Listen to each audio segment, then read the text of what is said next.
Please be seated. We're happy to hear argument in our second case, number 134427, United States versus Altvater. Your Honors, good morning. My name is Gerald Rutter, and I'm happy to be here on behalf of the appellant, Darlene Altvater. The appellant brings this appeal, Your Honors, and challenges the restitution ordered by the district court after a jury found her guilty of 2 counts of violating Title 18, Section 1920, which deals with the improper receipts of workers' compensation benefits. She was a postal worker, was injured in the year 2000, had received benefits for many years, and the jury was asked to find out whether or not, in their opinion, she had failed to properly fill out what are called Form 1032s, which are supplied by the Department of Labor every year. And they ask certain questions to a claimant concerning whether there's any changes in their physical condition, any changes in their employment status, whether they've earned any income, and the like.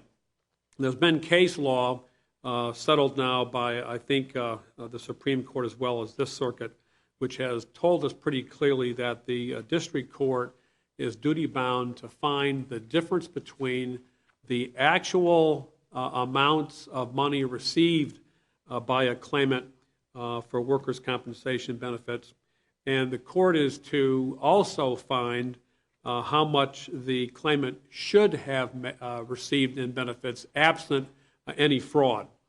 That is what the district court attempted to do, and again, she found that some $59,592 and change was that which the claimant should not have received absent the fraud. We have essentially, Your Honors, 2 primary arguments we would like to advance. The first deals overall with the manner by which the district court came to the conclusion that it reached, in that we believe it was error for the court to use what is called a constructed job analysis to decide what Ms. Altvater's wage earning capacity was during the time that she was receiving these benefits for the year 2009 and 2010. The reason we believe that is because what should have happened is that the district court should have decided what her actual income was. Our theory is, our belief is that when it comes to matters of restitution, it's the district court's responsibility. You're talking about before or after the forms are falsified? Well, Your Honor, I'm actually going to address that argument, that particular question later on. Oh, you said actual. I just want to know what period are you talking about? Well, in this case, we're going to be talking, Judge King, about the period that Judge Chazanow found, which is from August of 2008 all the way through December of 2011. But to answer, I think, the question you're posing... But there's 2 different forms. Well, there are 2 different forms, yes.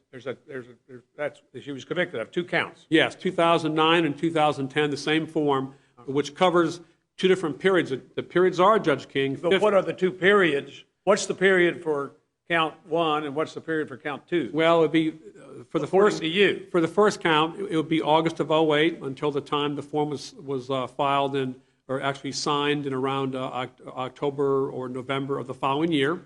And as to 2010, it's 15 months prior to when it was signed in around December of 2010. You go backwards in time. So you say it's all prior to the date of signing? I'm saying it's all prior to the time of signing.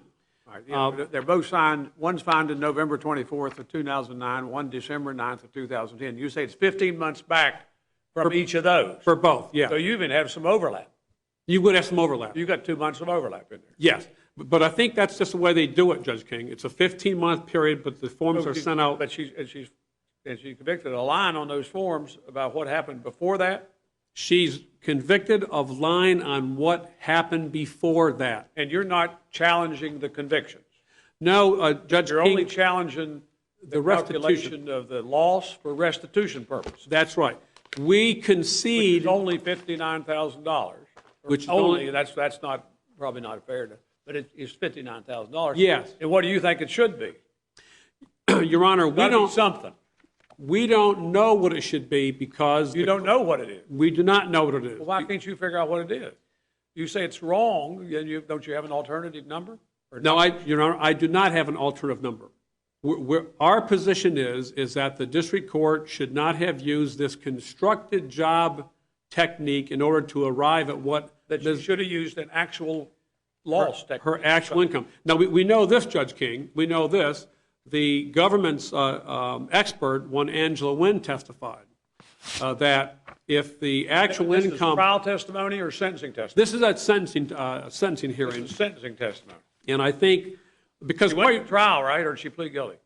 No, it was a trial, 5-day jury trial. That's what I thought. There was During the trial, Judge King, during the trial, actually... Did they prove a loss during the trial? No, the amounts weren't the primary concern. The primary No, concern... the jury verdict didn't ask them to find the amount of loss. No, it did not.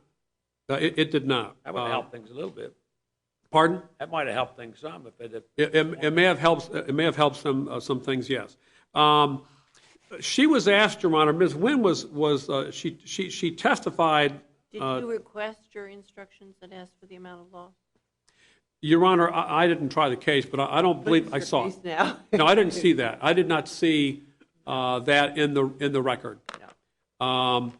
And quite frankly, Your Honor, there were questions sometimes raised by myself as to whether or not it would be appropriate to have attacked the conviction, but I concluded that when you look at the form, it has these very specific questions, and Ms. Altvater didn't answer them, and so one who reads her responses in 2009 and 2010, in fact, would know or would not have known that she, during those 2 years, was in fact working in her own business.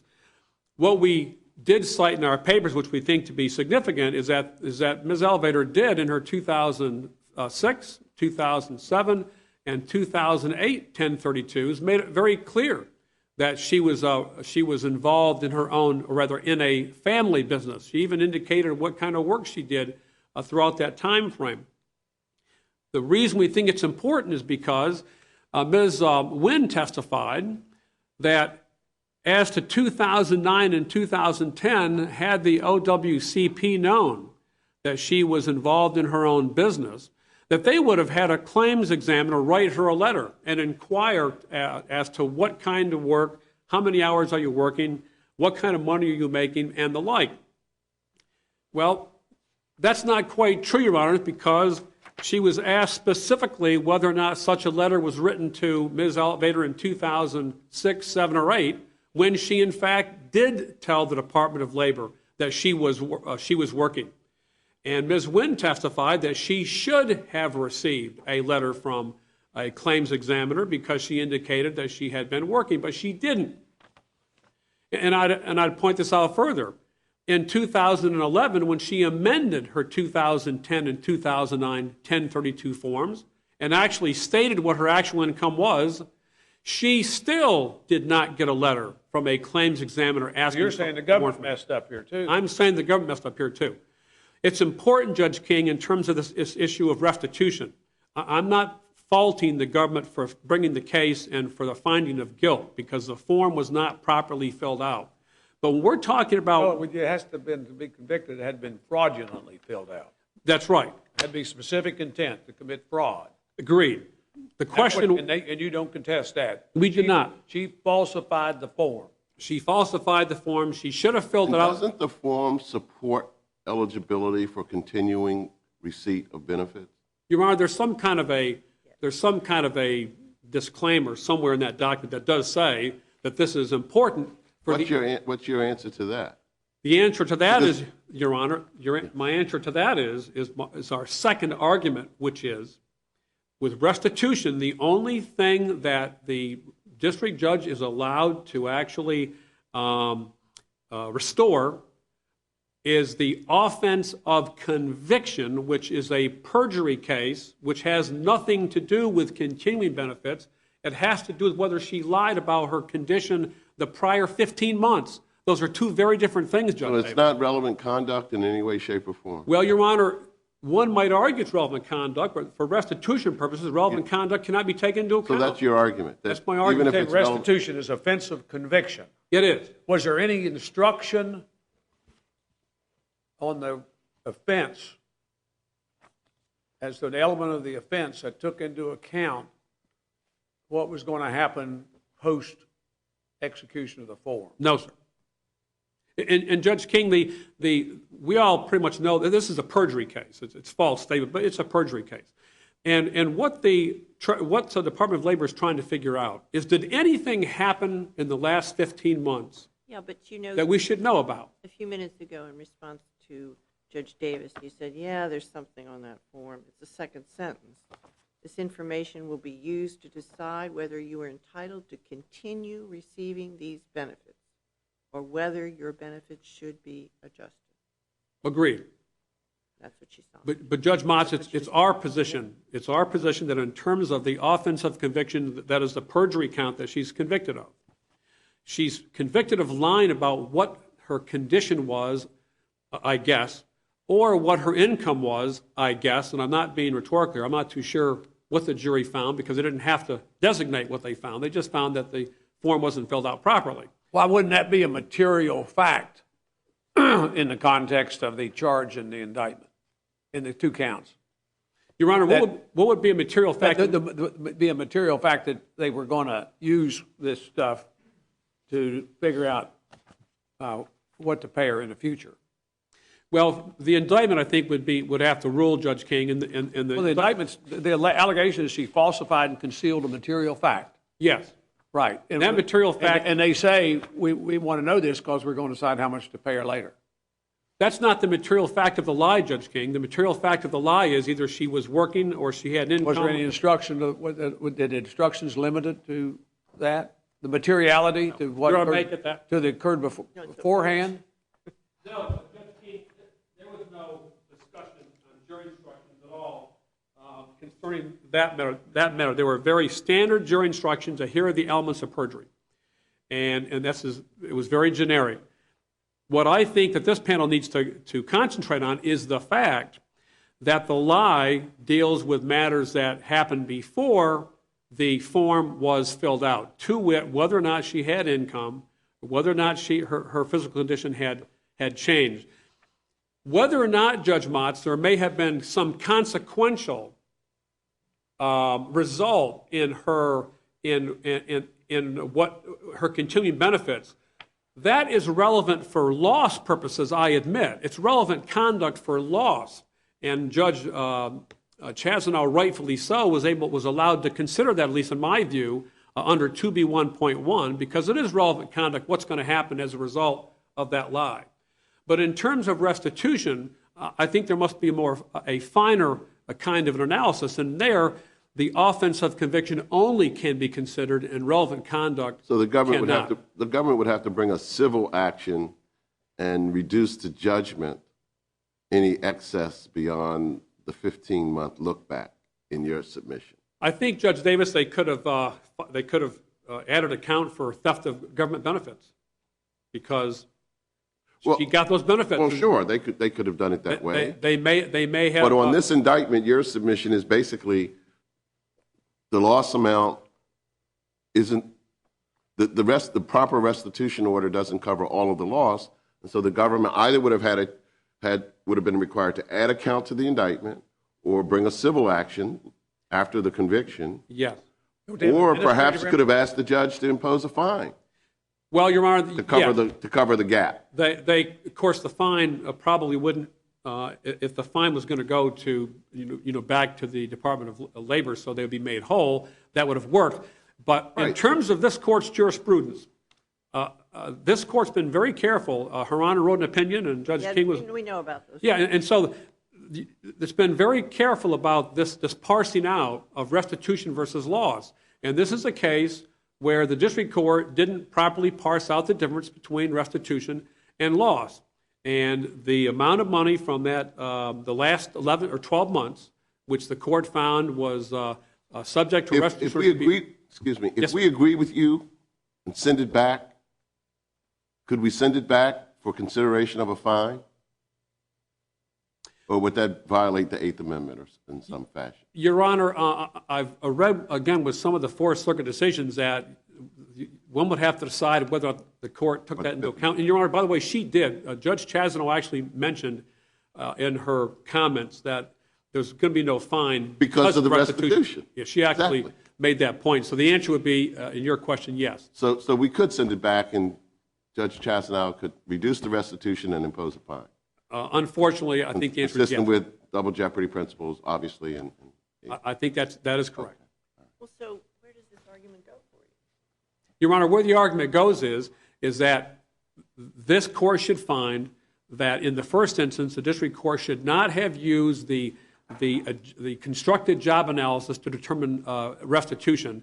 It should have used an actual income analysis. Okay, It should if we remand go it. to your second argument, if we reject your first argument, go to your second argument, accept it, and send it back for assessment of a fine.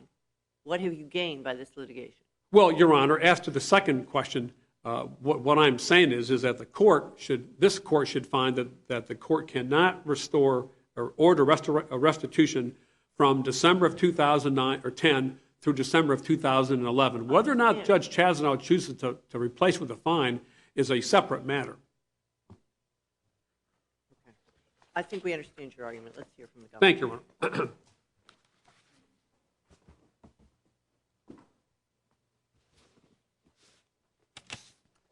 Good morning, Your Honors. May it please the Court, I'm Hollis Wiseman, representing the government in this case. To answer a question that Judge King asked a few moments ago, the jury instructions did not go to the total amount of the loss, only the element in the statute and in the indictment that the jury had to find that the defendant intended, her misstatement was intended to induce benefits of over That's the offense $1,000. of conviction. Right. That's the offense, and that's what, as I understand, that's what his proposition is, that the restitution could only go to the offense of conviction, which can be different than the loss. I mean, your position is that you're entitled to get restitution on what occurred after, for example, December of 2010 for the next year or 15 months, or Exactly. is the 15 months what we're dealing with everybody, both before and after? It Or goes do you back not? 15 months and ahead about a year. Ahead about a year, but back 15 months. Well, if you can go ahead about a year and get restitution for what they got as a result of lying on the form, why can you go back to? Because you're saying it's prospective that they fill out the form, then the offense of conviction must cause the loss that went forward. But you're trying to have it both ways. Well, Maybe you get the there is overlap there. You'd get a big chunk of it after the December or the November of 2009 false form. Going forward, you'd get your stuff there, but the stuff prior to November the 24th, 2009, you want to go backwards too. The government wants to have it both ways for restitution purposes. because It looks to me like you ought to be consistent. the form is consistent. The form makes clear Well, the what form her- is this: what did you do earlier?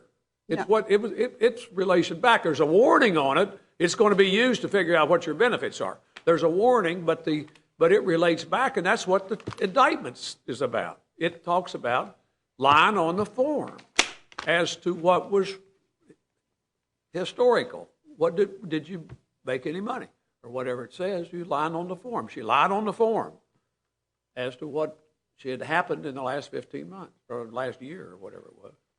But the form explicitly told her. It does. It what she warns was. you. It warns you. They tell you on your tax return if you falsify the return, you're going to get prosecuted for tax evasion and stuff too. They put all kinds of warnings. If you lie to the FBI, you can go to jail for 5 years on a statement of personal history.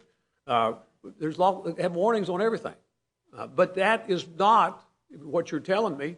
Was not part of the offense of conviction, and there was no instruction to that effect. What is your argument that this is part of the offense of conviction? Because the statement that she made was intended to reflect her continued receipt of benefits. But was There that was- an element? Just a minute. That's not exactly what the indictment said. Did the jury instructions say that? You were trying to read us the jury instructions. And I'm looking at page 16 of the supplemental JA, but I don't have the jury instructions in front of me. That's the They were indictment. not included here. Right. So, but you know what they are. So that, are they different than the? The charge required, the jury instructions required that her falsify and conceal a material fact in connection with an application for and receipt of compensation and other benefit and payment. That was an element in the indictment, in the statute, and in the jury instructions. Because in the indictment, it says, it goes on to say, material false form 1032 on which she failed to disclose that in the previous 15 months. Just, in other words, are you reading in context the jury instruction? What does it say before and after that? Are you reading me a jury instruction? No, I'm reading the indictment.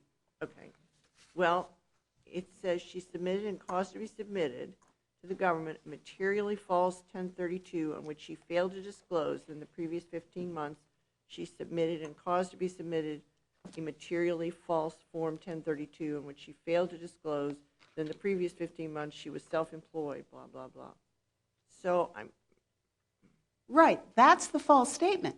Right. But then you look at the Restitution Act, the Mandatory Restitution Act, which says the restitution amount is the intended loss. The amount that the defendant intended to have diverted fraudulently to her own use. So your argument is that this is the elements, the same elements that gave up the conviction provide the basis for the restitution, and then you look at the restitution statute to say you get the intended loss rather than the guidelines or anything else when you figure out the loss amount. Exactly, and that's what the judge found based on the testimony of the OWCP employee, Angela Wynn. That still doesn't explain why you get it both ways. The intended loss, you say, is prospective, right? At the post execution of the form. You said that's what the Restitution Act says. So you get it for the 12 months after December of 2010, and you get it for 12 months after November of 2009. But on the first count, you want it the previous 15 months, too. So you're talking out of both sides here. No, because the government's being inconsistent. Because the testimony was, and the judge found, I understand that, all that, but the offense of OW conviction, you offense of conviction in the Restitution Act, you got to have some hook to whether you can get it post or previous or both. And what you said there, the Restitution Act makes it post, the intended loss, which would undermine his position, and you'd get it for the year after each form, but that doesn't get it for the year or 15 months previous to the first form. It does, because Angela Wynn, the expert, testified that they would have gone Well, experts back. can't change the law. You can't put on expert testimony and change the law. She testified that they would have recouped, they would have attempted to recoup the amount that was fraudulently given to Ms. Altvater, and the judge said in her finding at the restitution hearing that she agrees that OWCP would have gotten back that money had they been correctly apprised of the defendant's condition. The judge found that. I think her language was, I am satisfied that OWCP would have recovered that money or attempted to recover that money. And because that would have been the action of the Labor Department, it was the direct result of the defendant's material false statement. Well, maybe they get an administrative proceeding to get that, but we're talking about what you can get in a restitution order issued by the court related to the offense of conviction. Because the intended loss that Ms. Altvater was involved with was the entire period of time. The false statement, the past year, as well as what she hoped to continue getting. That was her intent. And that's the statute. You don't contend this is a continuing offense, do you? No, we did not. Don't you have to in order to get to where you want to get to on restitution? The judge ruled that we couldn't get the previous 3 years because it was not a continuing offense. She had her own business at least from 2005. So she ruled against us as to that. But when the defendant made this material false statement that said, I don't have a business, I don't have any income. And she made two of those that she was prosecuted on. Right. 2009, 2010. And she intended to continue to get her benefits, and she intended to keep the benefits she had already received, certainly. Well, she intended to keep, which go back several years. Right, and we can't go back. So, And the judge ruled we couldn't go back before the period covered by the false statement, but the false statement covered the previous. But you might go back administratively. You're talking about for the offense of conviction. You said she executes these forms every year. So what can you get for a false form for 1 year? For what was you get the benefits for that she lied about and got in the following year after she lied on the form, which would be for 2009, she got them for the 12 months after that. For 2010, she got them for the 12 months after that. And that would be the restitution you're entitled to. But then that undermines your proposition that you can go back. The continuing offense thing that the judge barred, she didn't lie to you until 2009 on this record that she was indicted for. So presumably what she said before was all true. She wasn't prosecuted on it. And so you're trying to have your cake and eat it too by going forward post-2010 and going backward pre-2009 and plus the year in between, after the 2009. You want to get 24 or 27 months on the 2009 false form and 12 months on the 2010 false form. Except they overlap. What's that? They overlap. Well, they overlap 2 months. But you want to get twice as much out of the 2009 false form, as you do on the 2010 false form, and your logic doesn't fit. I don't think. Maybe it does. I'll go back and read your brief in the cases. In the maybe it does, but your explanation doesn't seem to make sense. The judge found at the hearings that the 2009 form went back 15 months. We submit that the judge correctly found that she intended to keep that. Both forms went back 15 months. That's exactly what they say on them, and that's what the indictment says. They went back 15 months. What did you do in the past 15 months? And she lied, but you said it was for the purpose of getting money for the next 12 months. It's and both. that's what you're entitled to restitution for. You said that's what the Restitution Act gives you. And if that's the case, to get the stuff prior to 2009 false form, you need to go back and prosecute her on the 2008 false form. Well, we submit that she intended to keep the money she had already gotten. That was her intent. She also intended to keep getting money. And that's clear because she signed the form, and the form makes it explicit. That's all. I give you all that, but we have to also deal with the fact that the offense of conviction, and that offense of conviction is that statute. And that's what this thing thinks. She lied on the form about what happened in the previous 15 months. But you say, on 2010, we're not interested in the previous 15 months. We're interested in the next 12. We're interested in both. In the next 12. No, we're interested in both, Your Honor, and that's why we put the forms in the appendix, to show that she knew exactly what she was doing. She knew she was lying. I'm sorry. What's her intent to retain future benefits? How does that help you, given the indictment? Because that's what the Restitution Act refers to, in the intended loss. Oh, I see what you mean. So the restitution is applicable to what she intended to defraud the government of, money that wouldn't have gone to her otherwise. Would this not be covered by 611, theft of government property? Is that 641? 641, thank you. Possibly. Can you give us an analogy that would make this, because I think we're heavily into this series of restitution cases, as your colleague has talked about, where we've tried to separate out restitution if it doesn't come from the elements of the offense, even though the bad person did it, Well, an analogy for what? In this case, I think the loss and the restitution were equal, because that's the way the Department of Labor has worked all this. I guess a restitution for the argument that Judge King has been questioning you on so closely about forwards and backwards. And I mean, I remember when I was coming down here to argue cases, I would try to think of analogies because the court seemed to be enthralled by them. And I think the court maybe still is. But if you don't have one, that's I didn't, because Judge Chasnow made it very clear that she believed that this was an applicable period of time. But So if you had indicted her, I assume it's a 5-year limitations on this. If you had indicted her 4 years, 11 months, and 28 days after that 2010 form, your argument would be the entire 5 years of benefits would be covered by that? That you don't really need to do the form every year or every 15 months?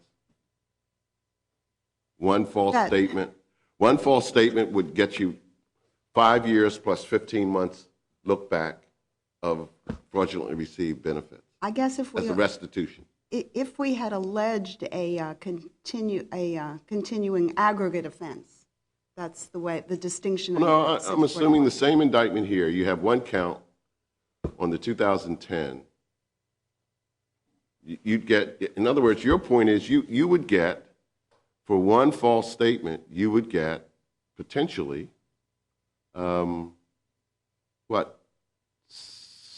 almost 75 months of benefit. We would have to allege a scheme to Why would you have to allege a scheme? Because the court has said so. Not an argument for restitution, you know. Why would you have to?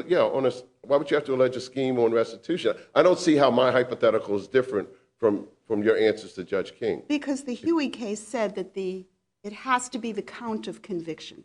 Right. It can't be relevant conduct. That's right. So my hypothetical says a count of conviction continues for 4 years and 11 months. You just didn't do another form.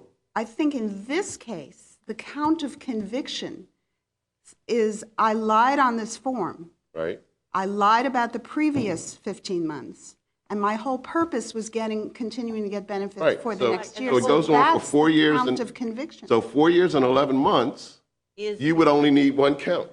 Is the future that you lied on, the third thing that you just told us about. I lied on this, I lied going back, and I lied and I intended in the future. And the 4 years then would be the intent in the future. I'm not sure that the proof would be consistent with that, because the Department of Labor would say, we do these forms every year, and we do look at it. No, but if they neglected to get basis. the form, they neglected to have her fill out a form, and you go to that hypothetical of Judge Davis's, 4 years and 11 months prior to the indictment, she filled out a form and didn't fill out another one, and she got 4 years and 11 months after the form of extra benefits. You would say you get restitution for those 4 years, 11 months, plus the previous 15 months, which would be 6 years and 2 months of restitution based on the one form. I don't think I would be that cavalier, because You wouldn't be that cavalier. You're being that cavalier now. Tell us what You're the being that difference cavalier is. now. See, that's what we're trying to figure out, the difference between that case and yours. As I read the facts, she filed a form after the latest form that you based your indictment on. Is that right? No, she did not. Well, then why did you just go forward a year? Because her benefits terminated then. She got another year, and then her benefits terminated. Okay, but so we're hypothesizing her benefits didn't terminate. How far forward would you be able to go? We would have to look at the evidence that we would have to prove what happened. If the Department of Labor is completely negligent and never bothers to look again, we wouldn't be bringing that in front of a jury. Well, why wouldn't you? But you're not bringing this in front of a jury. You're bringing it to a judge and saying she got money she wasn't entitled to. And you'd be entitled to it back. Just because a government employee goofs up doesn't mean that people get to keep their money. Now, I'm not in favor of that at all. You ought to get the money back. If they got their money under the law, you ought to be able to, that they lied about, you ought to be able to get it back. The question is how much they can get back from a restitution order based on a prosecution. You see, I would think you would have to say, if she was still getting the money, and there's no new form, that you would be entitled to that restitution. I guess that might be a possibility, but I have to look at any case at what a jury is going to find credible. And in this case, they found that she lied on these two forms. Yeah, but I understand you, but you understand in Judge Davis's hypothetical, there'd be the same finding by the jury. There was no different finding. It's just that the government didn't discover it for 4 years. Let's do 4 years, it's easier. So would you get the restitution for the 4 years that follows the last false statement? If the jury found her guilty of that and it was the result of no, what she intended, if the jury found her guilty of lying on the form and as a result she continued to get 4 years of benefits, Right. yes, that would be her intent. That would be her intended diversion, unjustified diversion, and that would fit under the Right, Restitution and Act. but it's taken us a long time to get to that, to that answer. I mean, I think that's right. That has to be your answer, doesn't it? Yes. Yeah. It's just I mean, that there wouldn't be probably any wouldn't have done it. different finding, there wouldn't be, according to you, any different charging, any different instructions, nothing different. That's correct. So That you still didn't doesn't- even need the second count in this case, under your theory. But it That's exists. sort of surplus. I understand, but really for purposes of restitution, the second count is irrelevant because she lied on the first one, on the first form, right? Yes, but she had the opportunity, I guess, to correct it the second time. Yeah. Yeah, it would be correct, but she did have the opportunity to correct it because she got another form. Okay. Thank you, Your Honor. Does the record tell us how the government did discover this? Yeah, the record doesn't. The evidence Right. at trial was they got a tip and she was in the press. She had this business and it got publicity and it was in the newspapers and it was on TV. And from that, the investigation I thought the began. earlier form, she disclosed it. She The said forms you didn't prosecute her on, she'd put down that she'd been working and stuff. she And said then she changed it on these. she She'd already gave you the information previous years.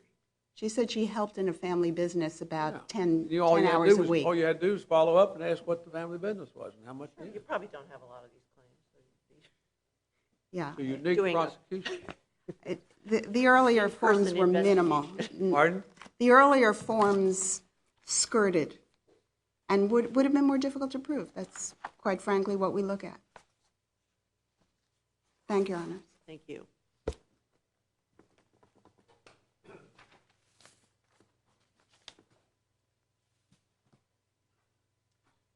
Your Honors, unless you have questions, I would defer. I'm happy to answer any questions the court may have. We can tell you're an experienced litigant. He We're- is indeed. Happy to greet the lawyers, and Thank then you. we'll take a short recess. Thank you. This court will take a brief recess.